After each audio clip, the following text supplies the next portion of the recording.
Puis là, j'étais là, oh my God, je veux tellement pas faire ça. J'ai tellement peur de souffrir dans la vie, câlisse. J'étais paralysée, je shakais, j'étais plus capable de respirer, j'ai perdu mon souffle, j'étais en panique totale.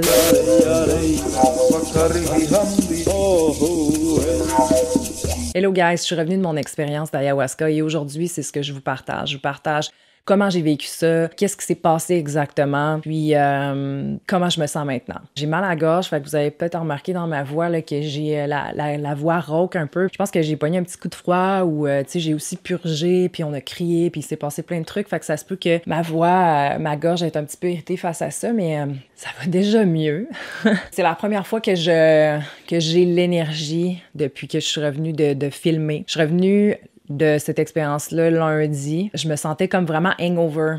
Fait que j'avais pas la force, la motivation, la bonne humeur. Puis je t'avais d'avoir mon cycle aussi. Donc je suis vraiment en SPM, puis je sens que j'ai la mèche courte. Fait que je trouvais ça difficile d'être mon best self puis de vous expliquer mon expérience dans le plus de positivisme possible parce que c'était vraiment une expérience positive overall. Je sais pas trop par où commencer, mais je pense que je vais juste vous expliquer de A à Z ce qui s'est passé dans ce week-end-là. C'était 2 cérémonies d'ayahuasca que j'avais réservées il y a 4 mois déjà. Pour ceux qui n'ont pas écouté la vidéo à la base de pourquoi je fais l'ayahuasca, c'est quoi l'ayahuasca, etc., je laisse ça dans l'écran et dans la description aussi. Donc, les cérémonies d'ayahuasca que j'ai faites, je les ai faites dans mon propre pays au Canada. La première chose que je vous dirais, c'est de trouver un endroit où vous vous sentez en sécurité. Je ne dévoilerai pas l'endroit que je suis allée parce que c'est illégal au Canada de faire l'ayahuasca, mais aussi parce que cet endroit-là me semble sacré. Puis j'ai pas le goût de juste comme garrocher ça commercialement à tout le monde. So yeah, j'ai entendu l'appel, je me suis inscrite. Et les 4 mois ont passé hyper rapidement. Une fois que tu t'inscris, c'est là que la journée commence. Ton intention est déjà plantée, puis il y a des choses qui vont se passer dans ta vie que tu vas voir, que tu vas réaliser déjà avant même d'avoir vécu l'ayahuasca. Avant votre expérience ou même avant de vous inscrire, peut-être écrire vos intentions sous cette forme. En tout cas, moi, c'est comme ça que j'ai fait. J'ai écrit 6 choses que je voulais laisser aller. Puis 6 choses que je voulais manifester dans ma vie. Puis vos intentions, dans le fond, peuvent être aussi sous forme de phrases ou de questions envers l'ayahuasca. Vous pouvez poser des questions à l'ayahuasca durant votre trip, puis avant aussi. Il y a une retraite au Costa Rica aussi qui va sous forme de 3 intentions différentes selon la cérémonie. La première intention, c'est « Montre-moi qui je suis devenue ». Puis la deuxième intention, c'est je vais le dire en anglais, là, merge me back to my soul at all costs. Fait que ramène-moi à mon âme, ramène mon âme et moi ensemble à tout prix. Donc la troisième, c'est guéris mon cœur. Fait que bref, déjà, ça peut vous donner une idée de ce qu'est une intention, puis d'arriver avec des intentions, mais d'être très ouvert aussi à ce que l'ayahuasca peut vous montrer. Vous avez, exemple, où vous êtes présentement, vous avez votre intention où vous désirez être, si on veut. Puis entre les deux, il y a plein de petits points. Puis ça se peut que l'ayahuasca vous amène juste ici parce qu'elle a besoin de passer par là pour éventuellement que vous soyez rendu ici. Donc, une fois que vous avez votre intention, vous êtes quand même ouvert et ouverte à recevoir l'apprentissage de l'ayahuasca et l'expérience unique qu'elle a à vous offrir. La cérémonie commence, puis c'est le soir. Vous devez être à jeun depuis un bon moment. Il y en a qui, selon l'endroit où vous allez aller, il va y avoir différentes règles pour ce qui est de la nourriture. Nous, c'était qu'à 11h, on devait arrêter de manger le matin. Je suis quelqu'un qui mange énormément tout le temps, puis j'avais vraiment peur de crever de faim. Je dis pas que c'est pas arrivé durant l'expérience, mais du moins quand j'étais arrivée là-bas, j'étais tellement comme nerveuse que j'avais pas du tout faim, tu sais, j'étais comme prête à faire cette expérience-là. Je pense que je l'ai déjà mentionné dans mon vidéo d'introduction, mais si c'est pas le cas, bien, il y avait aussi 2 semaines de diète à suivre avant. Donc, cette diète-là, je vais le faire une vidéo vraiment spécifiquement pour ça, avec les recettes que j'ai réussi à me faire pendant ce temps-là, avec carrément presque pas d'ingrédients. Donc, pour ceux que ça intéresse, je vais le poster aussi très bientôt. Donc, vous vous êtes inscrit, vous avez commencé votre journée à la minute où vous vous êtes inscrit, vous avez eu une diète aussi, vous avez fait vos intentions et là, vous avez choisi l'endroit où vous allez faire les cérémonies et vous allez maintenant à votre fin de semaine, votre week-end ou votre semaine d'ayahuasca. C'est le moment le plus fébrile, autant que vous pouvez être super calme puis arriver là-bas puis paniquer, autant que vous pouvez être juste quelqu'un qui relaxe puis qui prend ça puis qui se dit whatever. On était à peu près une vingtaine, super smart, super ouvert. J'ai eu la plus belle des gangs. On se sent dans un cercle, dans un environnement où on peut être hyper vulnérable et vrai, puis ça, c'est rafraîchissant, ça fait du bien. Les gens sont là pour les bonnes raisons, puis ça paraît, ça transparaît. Les chamans sont extraordinaires. Ils ont des années d'expérience, de cérémonie. Ils ont passé à travers ce qu'on a passé. Ils savent comment nous aider. Puis ils parlent à l'ayahuasca. Puis ils sont capables de connecter avec nous à travers elle. C'est la plus intense, la plus dure, puis la plus powerful expérience que j'ai faite de ma vie. Je regrette vraiment pas. La cérémonie commençait à 7 heures du soir. À ce stade-là, on va s'asseoir dans la salle de cérémonie. Ils vont nous expliquer un peu, comment ça se passe, les règles et tout ça. Et ça dépend des endroits, j'imagine, là, mais cet endroit-là, c'est une salle intérieure, donc elle n'est pas reliée à l'extérieur. On peut pas sortir durant la cérémonie. On peut aller aux toilettes, même tout seul. On peut aussi demander de l'aide si on en a besoin, mais on peut pas nécessairement aller à l'extérieur, ou du moins pas seul. Les matelas étaient tous collés l'un sur l'autre. Il y a beaucoup de gens qui étaient comme « Oh my God, mais là, on est bien trop collés, mais finalement, tu sais, t'es tellement dans ton expérience, dans ton buzz, puis ça te sécurise. » En tout cas, moi, ça m'a extrêmement sécurisé. C'est les chamans qui décident où on est placé aussi, fait que c'est pas nous qui décidons où on se met. Puis les amis, les conjoints ne sont pas mis un à côté de l'autre pour avoir vraiment une expérience séparée de la chose. Je vous recommande aussi de ne pas y aller nécessairement avec quelqu'un que vous connaissez parce que ça peut vraiment teinter votre propre expérience. T'sais, pendant que vous allez vomir, vous allez penser à l'autre qui se préoccupe de vous, vice-versa. Moi, j'avais emmené ma grosse couette de lit, mes oreillers en mousse mémoire. Je me suis vraiment pas gênée, mais les choses doivent rester dans la salle de cérémonie. En tout cas, dans notre cas, c'était ça. Puis vous avez des choses que vous emmenez pour votre chambre seulement aussi. Fait que j'avais vraiment 2 couettes, 2 oreillers, mais tu sais, au final, j'ai vraiment pas regretté. J'avais le meilleur des conforts, je me sentais dans mon cocon. Vous allez avoir froid, vous allez avoir chaud, il va y avoir des changements de température dans votre clearing aussi. Ça peut être dur d'enlever un chandail puis de le remettre, là, arrangez-vous que ça soit une veste, mettons. On avait un masque de yeux aussi pour vraiment être dans notre propre expérience. Fait que ça, s'ils vous l'offrent pas ou ils vous le demandent pas, je vous conseillerais d'avoir ça. Vous aurez pas de bouchon parce qu'à la base, il y a de la musique tout le long, puis tout dépendant d'où vous êtes, la musique va varier. Nous, c'était carrément pré-enregistré, mais il y avait aussi les chamans qui jouaient des instruments puis qui dansaient la deuxième soirée dans la salle. La musique est complètement trippy, là. Puis elle vous emmène à différents endroits où vous avez besoin d'aller, puis tout le monde va vivre une expérience différente avec la même musique, là. Puis les chansons varient d'intensité puis d'énergie. Nous, c'était de la nature, du techno, de l'indigène, c'était comme plein d'affaires mélangées, c'était tellement bon.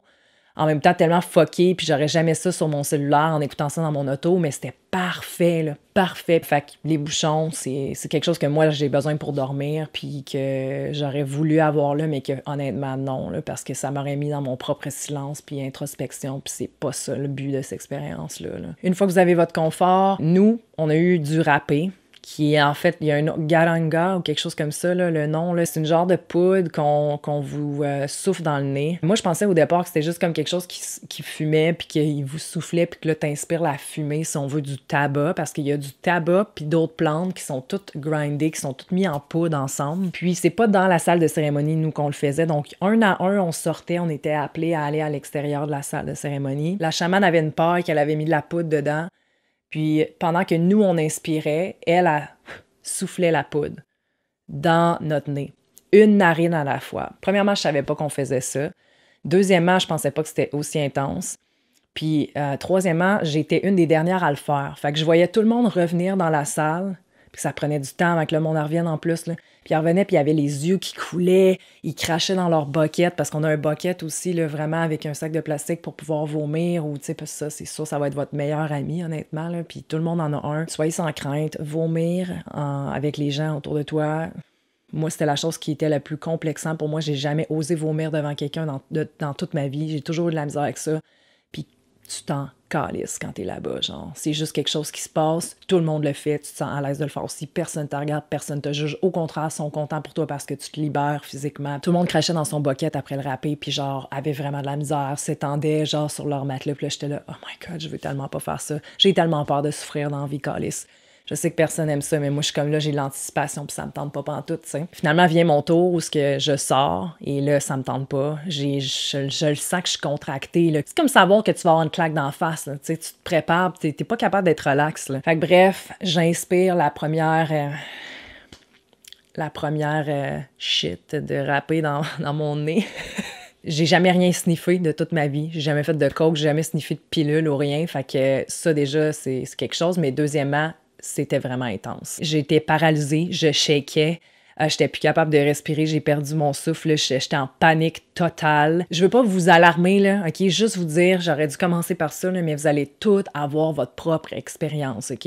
Mais le râpé, les gens ont trouvé ça tough. Peut-être pas les mêmes affaires que moi, peut-être qu'ils n'ont pas ressenti les mêmes choses, mais ouais, c'est tough. Ça sert à se grounder, puis c'est tellement comme que comme t'en reviens, à un moment donné, ça calme. Tu sais, quand tu recommences à respirer, là, tu le sens que tu pourrais pas être plus relax, mais tu sais, il y a un buzz à passer avant ça, là. C'est comme si c'était pour nous libérer de toutes nos estis de pensée du moment, puis notre stress, puis tout. Fait qu'il fallait qu'il y ait un bon coup avant, puis qu'après ça, on soit super calme. J'ai tout de suite commencé à pleurer, là, puis elle me dit, genre, ça, c'est le côté du cœur, c'est lui qui est le plus difficile, puis laisse aller. Puis là, je braillais. Une des premières choses qui m'est venue en tête, c'est de me sentir comme un poids. J'avais peur de me sentir comme un poids pour eux, puis qu'ils m'abandonnent, tu sais, déjà dans mon expérience, parce que là, j'étais vraiment vulnérable. C'est mon premier learning tout de suite en partant que j'ai eu, c'est je veux pas me sentir comme un poids, abandonne-moi pas sur cette chaise-là, ramène-moi pas tout de suite à la salle de cérémonie. Tu sais, ça me venait tout de suite en ma tête parce que j'étais même pas capable de respirer, j'avais mal au cœur. Je suis quelqu'un qui est extrêmement mal au cœur facilement, fait que je savais que pour moi, purger, vomir, ça allait être une des choses qui allait être vraiment assurée dans mon expérience. Donc, elle a fait l'autre narine après, bien sûr, puis j'étais encore une fois très contractée, vraiment pas dans l'accueil, mettons, de cette chose-là. Puis la poudre, elle reste dans ton nez aussi, fait que là, tu te mouches, c'est brun, c'est dégueulasse. Moi, j'aimais pas l'odeur non plus de cette affaire-là. Normalement, quand j'ai mal au cœur, j'inspire, je prends le temps de respirer lentement, puis là, à chaque fois que je respirais, ben je chantais ça, puis ça me donnait encore plus mal au cœur. J'étais accrochée après mon bucket, ça m'a pris vraiment du temps à revenir dans la salle de cérémonie parce que j'étais encore sur l'effet du râpé. Puis quand finalement, bon, j'ai réussi à me rendre à la salle de cérémonie, c'était la première fois que j'ai eu à encore purger dans mon bucket, mais devant les gens. C'était la première fois que ça m'arrivait. Puis honnêtement, je m'en crissais. Je voulais même pas regarder le monde dans les yeux. J'étais tellement dans mon expérience, tu sais, d'essayer de faire passer ça, tu sais. Puis quand finalement, tout le monde avait déjà pris sa coupe d'ayahuasca, dans le fond, c'est comme vraiment un shooter de liquide, de bouette, je dirais. C'est quand même assez épais, un peu granuleux, moi qui aime pas les textures en plus. Le goût est vraiment pas bon. Il donne un petit jujube pour ceux-là qui ont de la misère aussi. Moi, le jujube m'a comme dégueulé. J'étais là, non, là, tu sais. J'étais la dernière à la faire parce que j'avais tellement de la misère avec le râpé que le temps que je m'en remette, ben tout le monde avait déjà pris sa coupe d'ayahuasca, genre, puis la chamane est venue vers moi, puis elle me l'a donné, puis moi, j'étais comme, I need a moment, puis elle était comme, it's gonna balance it out, genre, ça va le balancer. Là, j'étais comme, OK, deuxième expérience de faire confiance, si on veut, après le râpé. Fait que j'étais comme, OK, go. J'ai purgé. Je dis purger, ça veut dire vomir, mais ça peut aussi dire vomir sans vomir physiquement de vomi, si on veut, là, de liquide. Là. Puis à un moment donné, ça passe comme si tu avais vomi, puis t'es comme, ça te fait du bien parce que t'as vomi énergétiquement. Tu sais, t'as purgé de l'énergie finalement qui sort de toi. Puis ça fait vraiment du sens quand vous faites l'expérience. Vous allez le comprendre si jamais vous la faites, cette expérience-là. Mais bref, j'ai un peu purgé l'ayahuasca quelques minutes après. Puis, je me suis étendue sur le dos. J'ai l'impression que j'ai resté 2 heures dans une relaxation profonde. Tu sais, je savais que je dormais pas. Puis, l'ayahuasca fonctionne de plusieurs façons. Donc, vous pouvez avoir des visions, tu sais, que vous voyez des choses, autant quand vous avez les yeux ouverts, mais surtout quand elles sont fermées. Elle peut vous emmener à des endroits aussi, puis vous avez vraiment l'impression d'y être. Ça peut être aussi juste des pensées, des réalisations, des choses qui pop. Il y a plein de sortes d'expériences possibles. Puis, il y a aussi le nada qui appelle que vous faites juste dormir. Dans le fond, elle vous met endormi complètement. Puis votre expérience se passe quand vous dormez parce que l'ayahuasca ne sent pas nécessaire pour vous de revivre certains traumas et va donc vous libérer, vous guérir en vous endormant, si on veut, pendant que vous allez dans votre sommeil. Moi, j'étais comme dans un entre-deux de relaxation intense où j'avais pas l'impression qu'il se passait grand-chose, tu sais. Mais dans le fond, oui, l'ayahuasca travaillait à sa façon. Mais après 2 heures, je me suis comme réveillée un peu, si on veut, de cette sieste consciente. J'avais plus mal au cœur, j'étais pas buzzée, j'avais pas eu de vision, rien. J'étais allée voir les chamans, j'ai dit « Should I have another cup? » Puis là, il n'y a pas de « should I ». C'est comme tu le sais, tu le sens quand t'es dû pour en faire une deuxième fois. Puis oui, il y a beaucoup de gens qui prennent une deuxième, une troisième dose. Je pensais jamais que ça allait être moi parce qu'au départ, je voulais même prendre une demi-dose tellement que ça me faisait peur puis je voulais garder le contrôle. Finalement, j'ai tout laissé ça chez nous. Là, tu vas là pour vivre l'expérience au complet.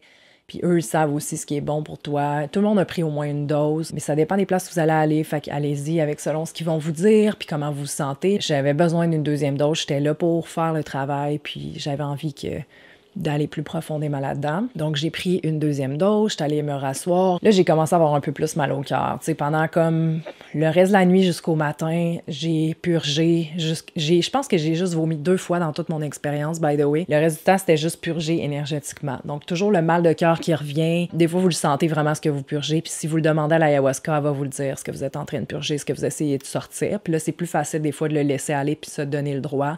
Puis de pas juste être dans le mouvement de purger, mais vraiment être dans l'expérience de le sentir que vous sortez quelque chose. Parce que si vous êtes juste dans votre tête, ça sort pas, ça dure plus longtemps, c'est interminable. Puis les fois où j'étais comme consciente puis que je décidais de sortir ce que j'avais à sortir, c'est là où je me libérais enfin puis que je pouvais me réétendre. J'ai pas eu d'hallucination tout le long de mon expérience, autant dans la deuxième cérémonie non plus. J'ai eu une nuit pas facile à...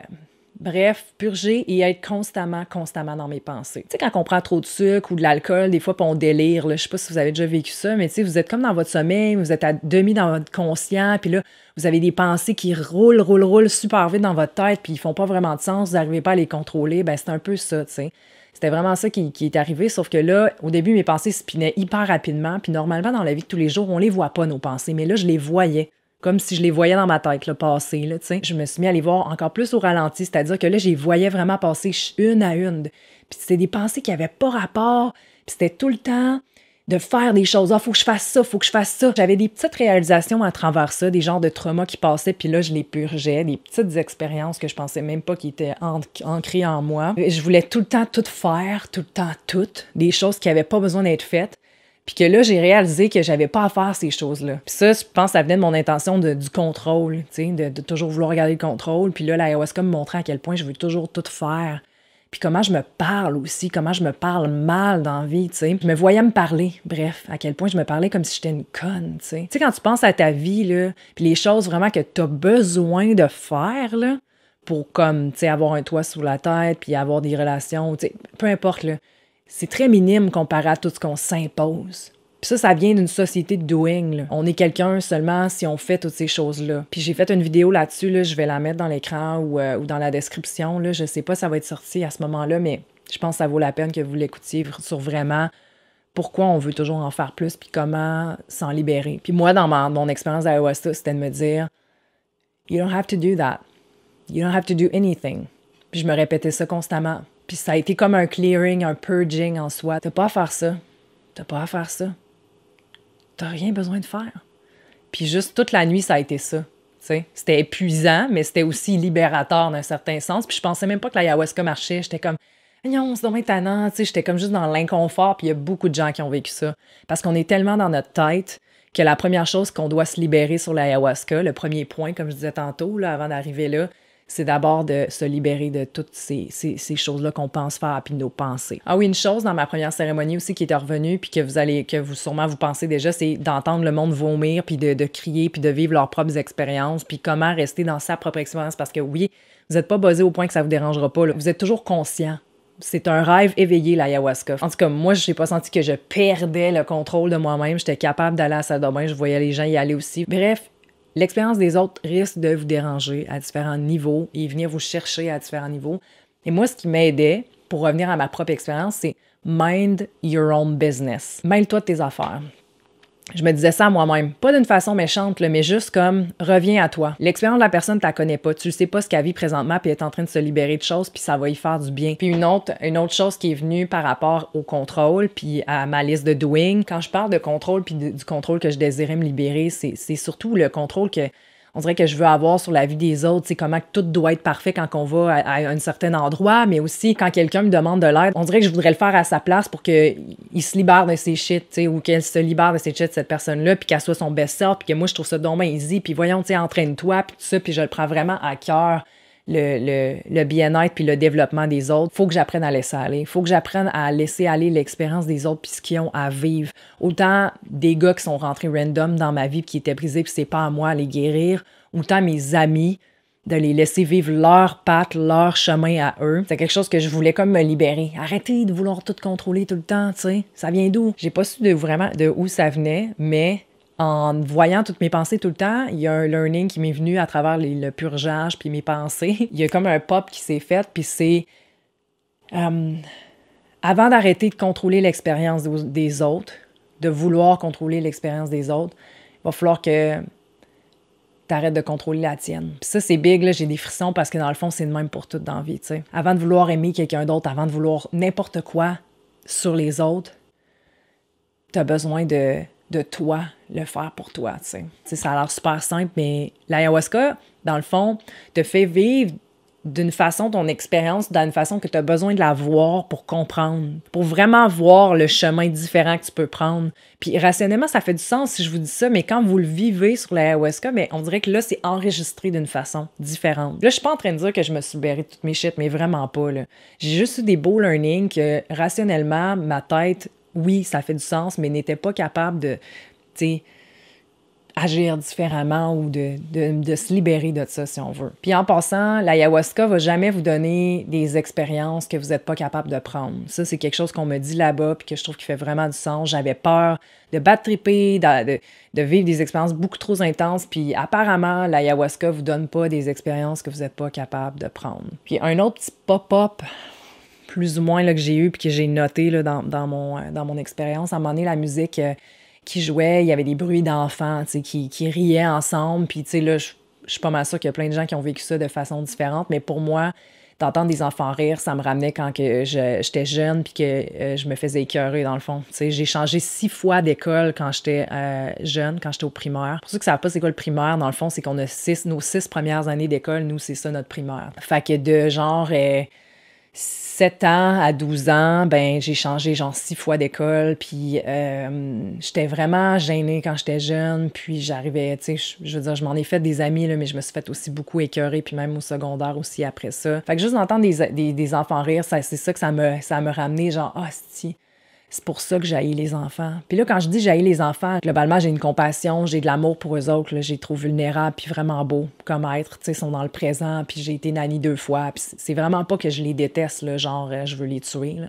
Il y a quelque chose qui me vient, tu sais, quand que je suis dans un endroit puis il y a des enfants, je suis comme, ah, c'est-tu d'enfants qui gossent, là, tu sais, sont tellement là, sont tellement genre loud. Puis ça vient vraiment d'une blessure de m'avoir fait fucking écœurer quand j'étais jeune. Ça l'aide à considérer être mère aussi éventuellement, tu sais. Parce que c'est une chose à laquelle je pense énormément ces temps-ci, si je veux être mère ou pas, puis de me libérer de mes vieilles croyances par rapport à ça. Donc, le matin, on reste dans la salle de cérémonie jusqu'à temps qu'on sente qu'on est réveillé, qu'on est, tu sais, que l'ayahuasca a passé, puis là, les gens peuvent sortir un à un, ils s'en vont dans les salles communes. T'sais, on a un salon, il y en a qui ont leur propre chambre. Pour certains, 3 heures du matin, d'autres 6 heures du matin. Moi, je pensais que tout le monde était encore dans la pièce, puis quand j'ai ouvert les yeux ce matin-là, le premier matin, je me suis rendu compte que j'étais une des dernières parce que j'ai buzzé pas mal toute la nuit, j'avais encore mal au cœur. Fait que là, je me suis comme levée puis j'étais encore buzzée. Je voyais encore des trucs lumineux là, quand tu ouvres les yeux avec surtout la lumière du jour. Là, c'est comme...